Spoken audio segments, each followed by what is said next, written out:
ব্রাহ্মণবাড়িয়ায় অন্নদা সরকারি উচ্চ বিদ্যালয়ের একাডেমিক ভবনের ভিত্তিপ্রস্তর স্থাপন।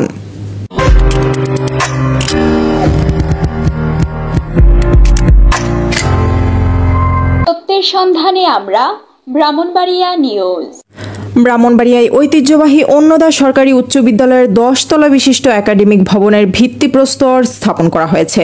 আজ সোমবার সকালে বিদ্যালয় ক্যাম্পাসে ভিত্তিপ্রস্তর স্থাপন করেন জেলা প্রশাসক মোহাম্মদ দিদারুল আলম।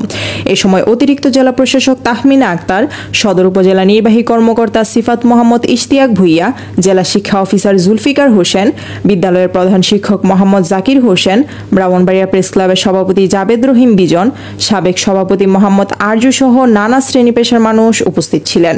এ সময় মাধ্যমিক ও উচ্চ মাধ্যমিক শিক্ষা প্রকৌশল অধিদপ্তরের উদ্যোগে 17,23,25,000 টাকা ব্যয়ে ভবনটির ভিত্তিপ্রস্তর স্থাপন করা হয়। জেলা প্রশাসক মোহাম্মদ দিদারুল আলম বলেন, আমি ব্রাহ্মণবাড়িয়া আসার পর এই স্কুলের প্রতিযোগিতা দেখে বুঝেছি স্কুলের মানটা কতটুকু উচ্চমানের। অন্নদা সরকারি স্কুল ব্রাহ্মণবাড়িয়ার গর্ব। আমি অনেককেই দেখেছি ব্রাহ্মণবাড়িয়ার নাম শুনলে এই স্কুলের সাথে কোনো না কোনোভাবে কানেক্টেড।